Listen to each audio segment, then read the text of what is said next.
Gente, bom dia, boa tarde, boa noite. Eu vou começar sempre assim, porque você nunca sabe quando, em que época, em que hora as pessoas vão estar assistindo o vídeo na internet. Bom, bem-vindos aqui ao segundo vídeo do Eixo Epistemológicas do curso de Publicidade e Propaganda da Faculdade de Informação e Comunicação da Universidade Federal de Goiás.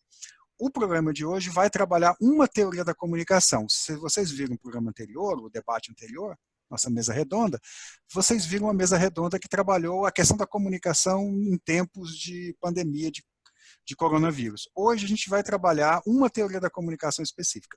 Dentre as que a gente pensou aqui, acho que teria mais atenção, a que teria mais interesse para quem está assistindo, é a teoria crítica da Escola de Frankfurt, né? Especificamente o conceito de indústria cultural. Então, eu estou aqui com dois professores, um professor você já conhece, que é o Rodrigo Castro, o outro professor, um professor convidado da PUC, eles vão se apresentar.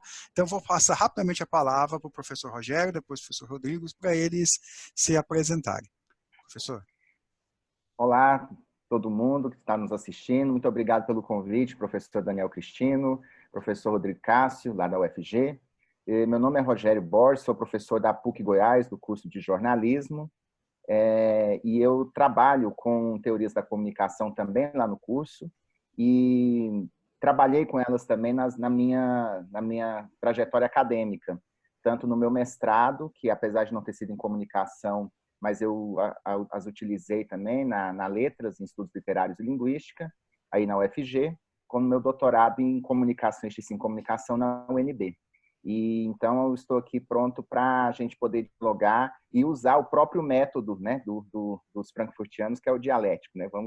Vamos nos provocar um pouco aqui para que a gente chegue a não uma conclusão, mas que a gente desenvolva o debate a respeito dessa teoria que ainda é muito influente hoje em dia. Bem, olá a todos, eu sou Rodrigo Cássio, sou professor da UFG, da Faculdade de Informação e Comunicação, atuo no curso de Publicidade e Propaganda e também na pós-graduação em Performances Culturais da Faculdade de Ciências Sociais. Há alguns anos eu trabalho com Teoria da Comunicação, a minha disciplina no curso de Publicidade é Teoria da Comunicação 2, onde nós vemos um pouco sobre a Escola de Frankfurt, mas relembrando aquilo que em Teoria da Comunicação geralmente é abordado, e fiz o mestrado em Comunicação, doutorado em Filosofia. É um tema que eu gosto particularmente, tive a oportunidade de estudar, de me formar ligado a grupos que estudam bastante a Escola de Frankfurt, e é um tema muito interessante. Certo, então. Pessoal, então vamos começar fazendo um pequeno histórico, né? Meu nome é Daniel, sou professor também da Universidade Federal, fiz a minha graduação em jornalismo e em filosofia, fiz meu mestrado em filosofia e meu doutorado em comunicação também na UNB.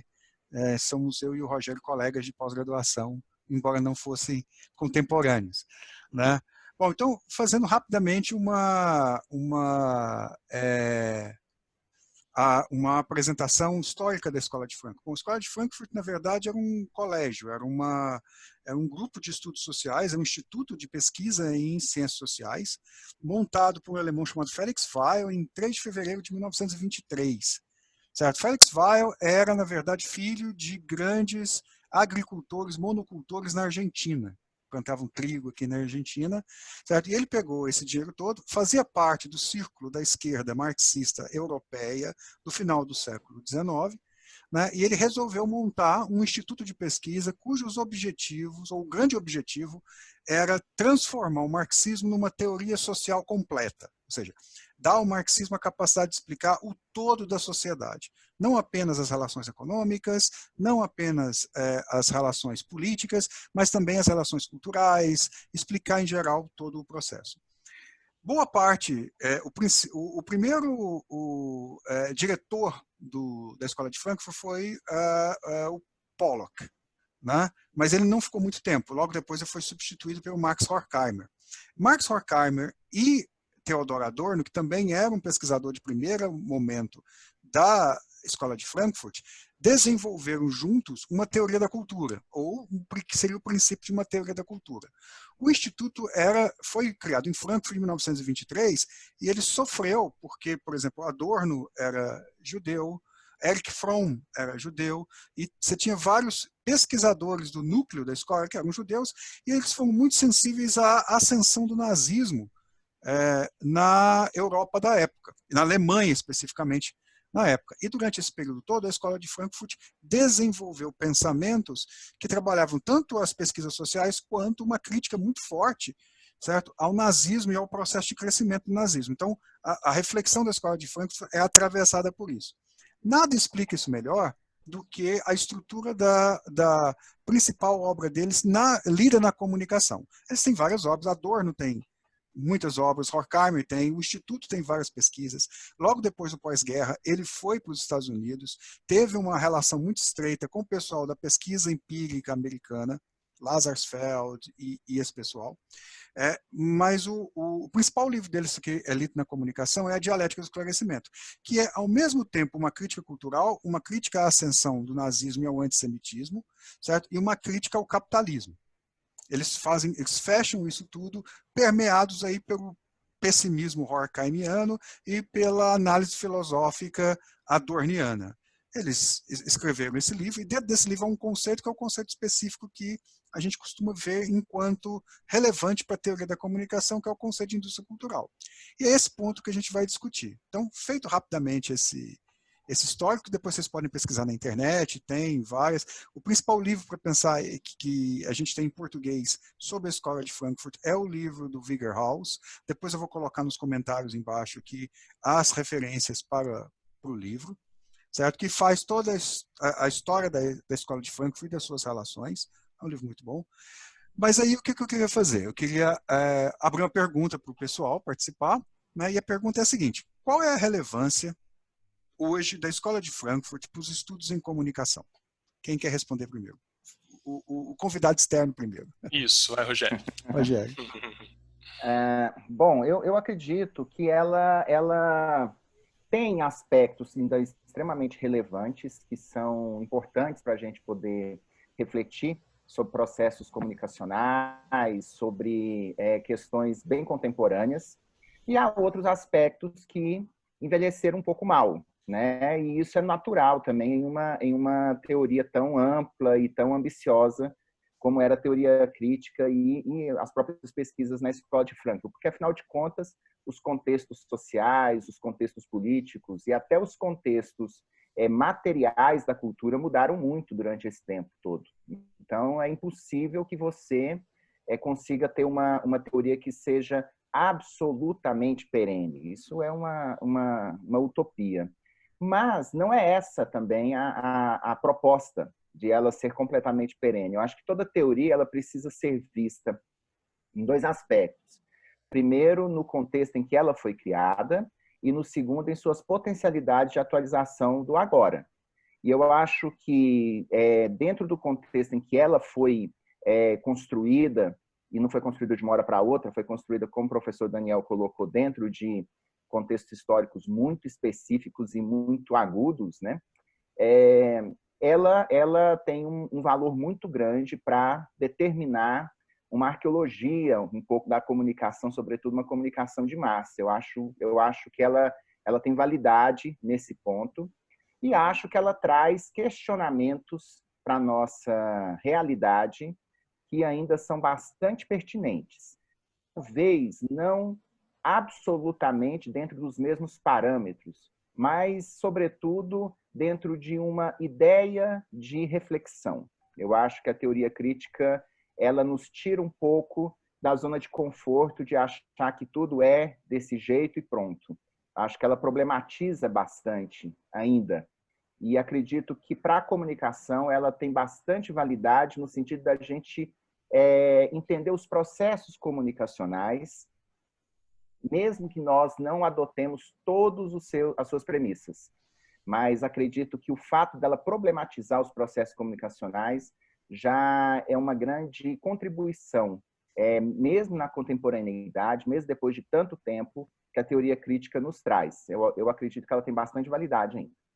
Certo. Professor Rodrigo? Bem, eu vejo a teoria crítica hoje como muito ligada ao contexto dela. Eu acho que Isso é algo que, inclusive, vem da própria intenção dos autores de pensar a sua realidade e de confrontá-la a partir das ferramentas teóricas que eles decidiram usar, que são basicamente, por um lado, o marxismo, por outro lado, a psicanálise.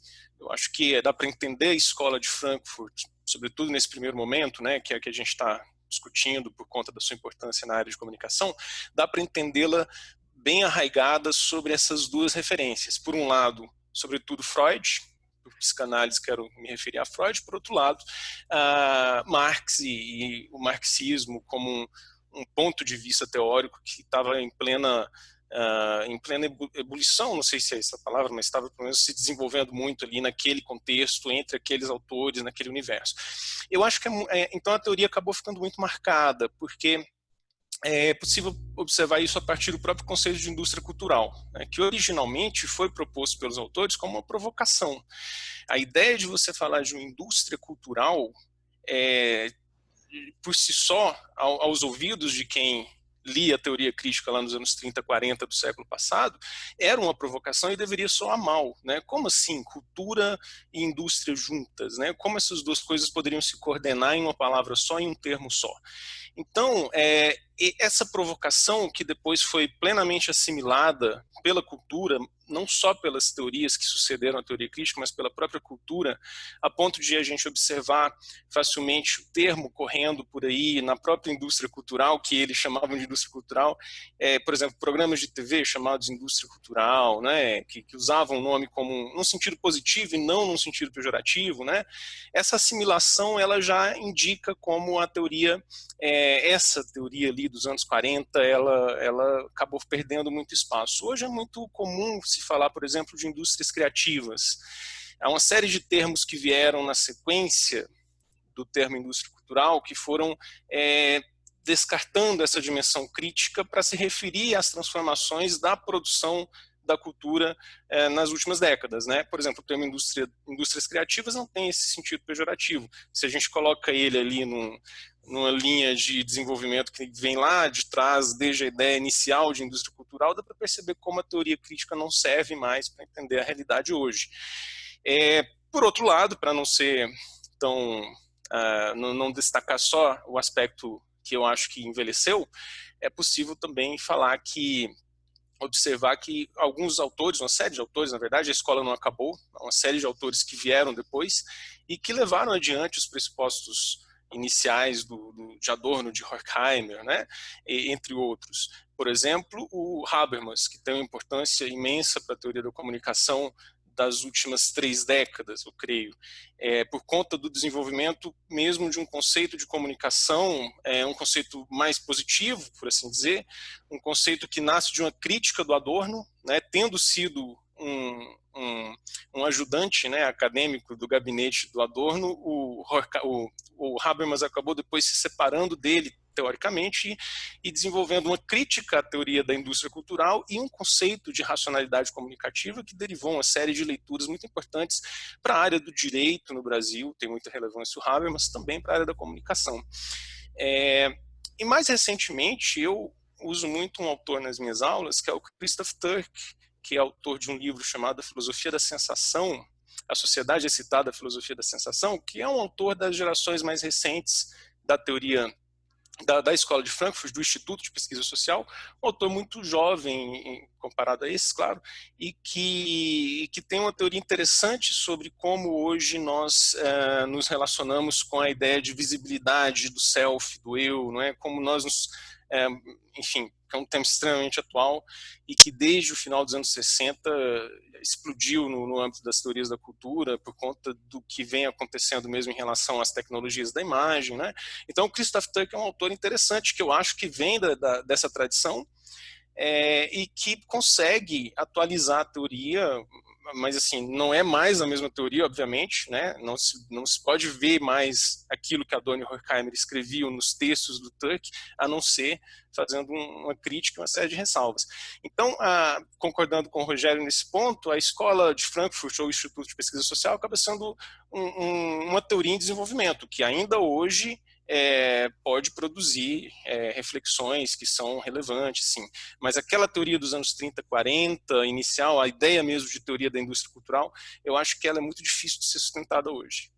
Rogério, você falou da Escola de Frankfurt como uma atitude intelectual.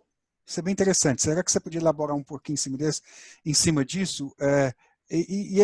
Assim, desdobrando, né? Por que a teoria crítica acabou chamando crítica? Eu acho que você está se referindo exatamente a esse aspecto da crítica, né? Sim, essa questão da teoria crítica é justamente isso que você falou no início, Daniel. Quer dizer, eles se posicionavam, né, de uma maneira em que eles lançavam um olhar problematizador não sobre uma corrente, mas sobre várias ao mesmo tempo. Então, eu acho isso bastante interessante. E o que eu acho também que, desde a graduação, eu sempre tive um pouco essa impressão, e a gente vai lendo um pouco depois, né, a mais, né? E a gente vai um pouco ou refutando ou confirmando aquelas primeiras impressões. E eu sempre achei a argumentação do pessoal da teoria crítica bem crítica, bem com crítica com C maiúsculo mesmo, né? Quer dizer, eles são bastante contundentes, né? Eles têm, eu acho que é por isso que o Rodrigo coloca muito bem, que é preciso lê-los lá no contexto deles, lá nos anos 30 e 40, porque quando a gente traz ao pé da letra para cá, fica parecendo realmente, nossa, que pessoal nervoso, que pessoal agressivo, né? Assim, porque eles não medem palavras, né? Eu até trouxe aqui uma pequena página aqui do Dialética do Esclarecimento, do Adorno e do Horkheimer, em que eles colocam isso de uma maneira muito interessante, assim, que eles falam assim, a indústria cultural não sublima, mas reprime. E eu acho interessante essa forma como eles colocam, eles um pouco generalizam. Mas essa generalização não é uma fragilidade teórica, como costuma ser. Na minha opinião, na minha leitura da teoria crítica, é uma espécie de projeto teórico mesmo. Quer dizer, você coloca aquilo, e eles tinham, como a gente brincou aqui no início, o método dialético. E esse método, ele requer que haja contestações, ele requer que haja a antítese. Então, é um pouco provocador mesmo, é um pouco nesse sentido. Eu acho isso muito interessante, porque isso, para mim, é uma virtude da teoria crítica. Quer dizer, eles abrem o caminho para que sejam contestados e para que o debate ocorra. Abrindo o caminho, inclusive, para que haja divisões internas. Muita gente coloca, por exemplo, Benjamin como um frankfurtiano, e ele tem essa ligação mesmo forte, sobretudo com Adorno e tal. Mas quando você lê, ainda que eles tenham ideias que possam ser semelhantes, mas você vê ali que não são exatamente as mesmas ideias, muitas vezes. O Benjamin e o Adorno, eles se separam muitas vezes. O Rodrigo citou o Habermas, que era o ajudante, o auxiliar do Adorno, e que também tem essa liberdade de declarar independência, dar o grito de independência em relação ao seu mestre. Então, quando eu falo de uma ideia intelectual, eu acho que é um pouco isso. Eu acho que tem um pouco da provocação, eu acho que tem um pouco da crítica como elemento problematizador para tirar da zona de conforto, e eu acho que por isso que ela continua atual nesse sentido, nesse projeto maior dela, que possibilita que haja outras pessoas desenvolvendo, escrevendo, debatendo, criticando, e acredito que a teoria crítica não é só o crítica numa mão só, é mão dupla, é o crítica que eu critico e é o crítica que eu receba a crítica. Então, eu acho que é um pouco por aí. A gente tem que entender o contexto, você está corretíssimo, a gente tem que entender o contexto do conceito de crítica no livro da Dialética do Esclarecimento.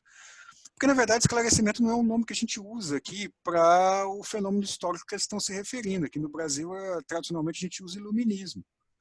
Então, na Dialética do Esclarecimento, ou Dialética do Iluminismo, o Adorno e o Horkheimer identificam uma contradição no conceito de razão. E é essa contradição no conceito de razão que dá suporte ao projeto da crítica. Porque, veja, para eles existe, na verdade, uma razão dupla no iluminismo, no esclarecimento.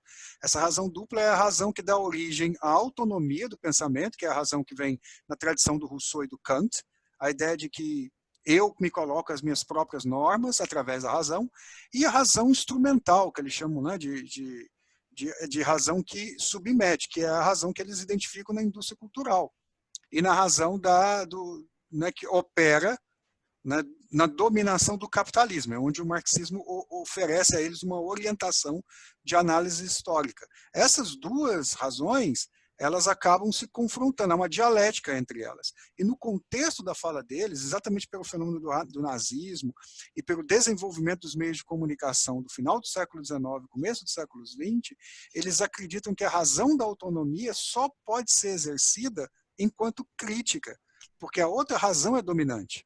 Então, a razão que domina é a razão técnica industrial.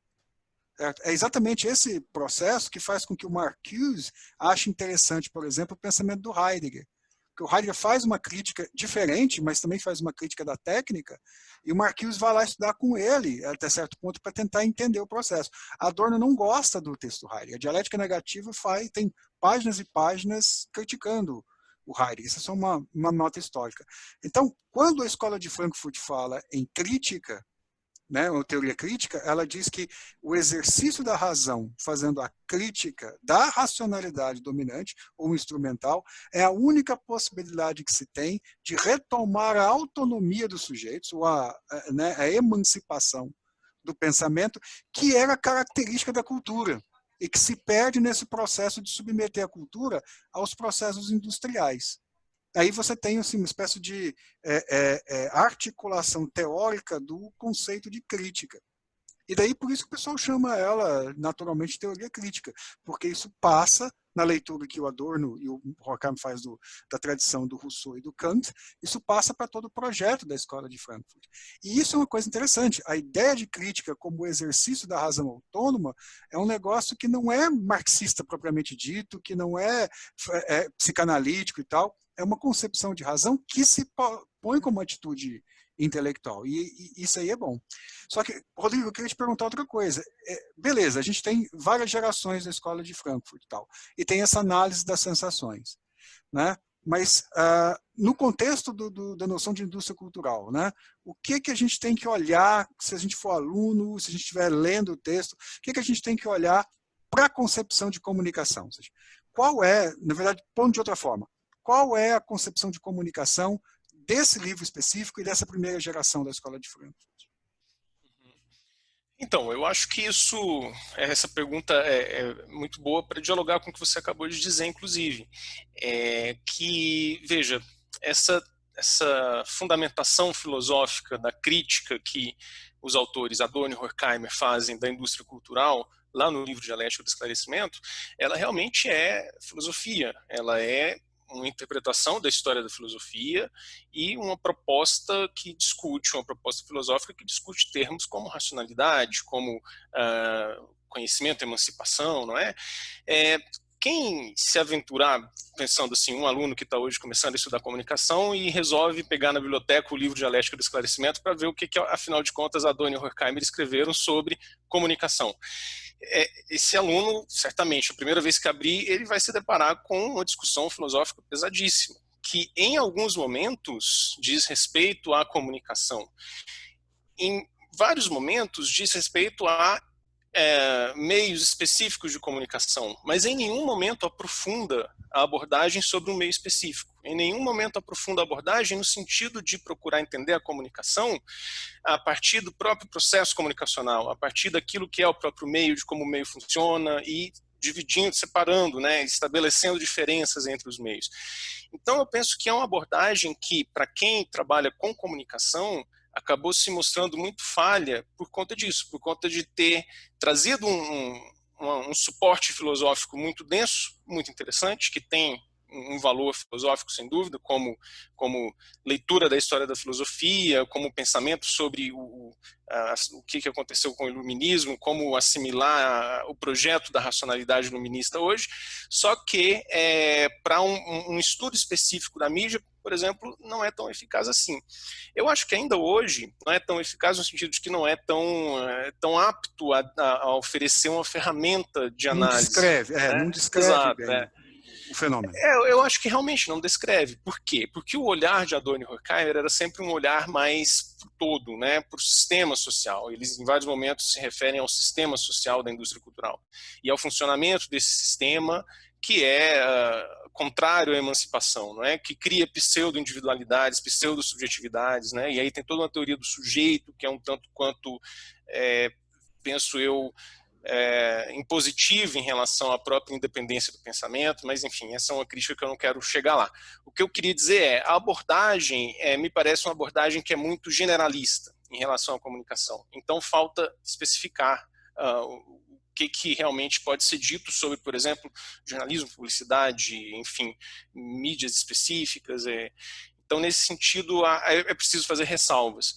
Os teóricos mais recentes, por exemplo, você nota isso também no Habermas, na medida em que não é fácil assimilar a ideia de racionalidade comunicativa para fazer um estudo de mídias específicas. Habermas ignora completamente mídia. Exato. No texto da ação comunicativa. Então, também ali a gente nota um debate muito forte com a sociologia alemã, que é uma coisa que interessa muito ao Habermas, né? E também a fundamentação filosófica que não deixa de existir nele. Agora, um autor como Turk, para fechar o comentário com o outro autor que eu citei, que é o Turk, eu acho que ele avança um pouco mais nesse olhar para as mídias específicas. Por exemplo, ele descreve em vários momentos do livro dele a história do jornalismo, né? Ele está interessado em entender a lógica da produção de imagens e de consumo de imagens hoje. Eu acho que ele dá mais possibilidade de assimilação, por isso que eu particularmente gosto muito de trabalhá-lo nas minhas aulas de teoria da comunicação. Eu acho que ele ajuda mais o campo a fazer uma pesquisa focada em objetos comunicacionais, né? Mas sem perder, inclusive, o peso filosófico da argumentação. Mas é um estilo diverso, né? Sem dúvida nenhuma. Sem dúvida. Rogério, então, a gente está terminando, porque, na verdade, não adianta você também fazer vídeos gigantescos no YouTube. Mas assim, eu queria te perguntar o seguinte: o que para você hoje fica desse processo da indústria cultural, para além, obviamente, da atitude intelectual, que é formativa nos cursos de comunicação, que é a atitude crítica, né? O que fica da Escola de Frankfurt? E, na verdade, o que você acha que são algumas limitações, né, dessa escola para o pensamento hoje, igual o Rodrigo colocou? Eu concordo com o Rodrigo. Eu acho que realmente, para a gente poder operacionalizar uma aplicação da teoria em determinados meios, da teoria crítica em determinados meios, a gente tem que fazer uma certa ginástica às vezes, assim, porque realmente ela não trata disso. E a gente às vezes fica com um certo complexo de inferioridade. Nossa, eles nem mencionaram, né? Nem falaram de um monte de coisa, mas não falaram daquilo que a gente está tratando, por exemplo, numa aula de teorias do jornalismo, por exemplo. Então, é complicado assim, você colocar isso. Você tem que realmente colocar a teoria crítica numa posição um pouco mais de amplitude e não em uma posição de você aplicar pontualmente. Eu acho que isso fica complicado, eu acho que isso descontextualiza. Então, eu acho que é um pouco a ideia disso que você acabou de dizer, Daniel, sobre a postura crítica, e essa postura crítica não só de fazer a crítica, mas de ter a consciência de que a gente está falando sobre como a gente raciocina, qual é a nossa razão para poder criticar, o que nós estamos pensando, né? Eu acho que a questão das articulações de pensamento, eu acho isso muito importante. Você deve ter tido aula com o professor Luiz Martino na UNB, né? Sim. E ele defende ele dava aula de teorias da comunicação lá, e uma das aulas era sobre teoria crítica, e ele brincava sempre, ele mostrava o slide da escola de Frankfurt, o prédio, né, do Instituto de Ciências Sociais de Frankfurt, e dizia: aqui está a escola de Frankfurt. Aí ele falava assim: agora esquece, porque não é uma escola. Ele sempre dizia isso: a escola é só o prédio. Cada um pensava de uma maneira e acabou que eles tinham certas afinidades ou proximidades físicas ou intelectuais, a gente chama de escola, mas ele defendia que nunca foi uma escola, que é também uma coisa para a gente debater. Mas, nesse sentido, eu acho que o que fica é mais essa questão realmente da articulação de pensamento. Eu acho que a gente é mais a postura de pensamento que a gente deve sempre olhar como uma referência. Porque eu acredito que, com todas as críticas que a gente possa fazer, com todas as ressalvas e com todas as contextualizações necessárias, eu acredito que foi um passo muito, muito importante, até porque, vocês mesmos falaram, o Marcuse, né, estudando com Heidegger, né, e que mostra que, logo Heidegger, estudando com quem foi perseguido pelo nazismo como eles. Então, eu acho isso uma abertura de pensamento, uma abertura de uma disposição em aprender a pensar. Eu acho que é um pouco por aí. Rodrigo, o que você gostaria de dizer nas suas finalizações para os alunos que estão assistindo, para o pessoal, sobre a Escola de Frankfurt? Bem, acho que você falou bastante. Bem. A ideia é que conheçam a diversidade da produção da Escola de Frankfurt ou do Instituto de Pesquisa Social e procurem ir além das primeiras leituras, que geralmente são as clássicas da teoria da comunicação, como o livro Dialética do Esclarecimento. Acho que pensando mesmo nos primeiros livros, dá para encontrar muita coisa interessante para entender melhor essa amplitude ali no Mínima Moralia, que é um livro do Adorno que ele escreveu, que tem vários momentos que se referem também à comunicação. Por exemplo, tem uma coisa interessantíssima, eu que desenvolvo pesquisa sobre cinema, é possível encontrar no Adorno dos anos 60 escritos, são poucos, mas existem, sobre cinema em um tom positivo, que contradiz claramente o que ele dizia ali nos anos 40 sobre a indústria cultural. Contradiz porque, dentro desse estilo dialético de buscar sempre digamos assim, uma argumentação de choque, por assim dizer, de mostrar o escândalo que é a vida na indústria cultural, do ponto de vista do Adorno, ele sempre, digamos assim, exagerava na maneira como ele argumentava. Isso nos anos 40 era mais forte que nos anos 60, e aí ele vai revisar as ideias sobre o cinema, e vai elogiar o cinema alemão, o cinema moderno alemão, e vai dizer que o cinema moderno alemão tem um projeto de arte emancipada. Tem um artigo em que ele escreve isso, chama Transparências do Filme, que é dos anos 60, se não me engano, de 66.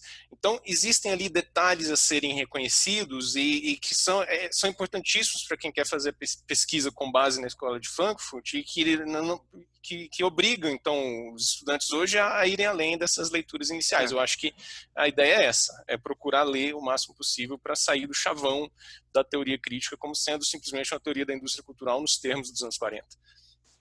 Sim, eu acho isso que você falou um negócio extremamente importante. Assim, é preciso prestar muita atenção para não se transformar a escola crítica num partido, uma espécie de visão de mundo fechada, dogmática, da qual você não pode sair, tem apenas que se desdobrar obedecendo certos princípios.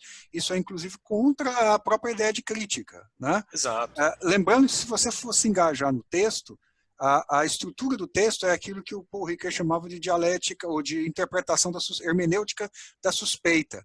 A Escola de Frankfurt está sempre tentando forçar contradições para revelar os processos.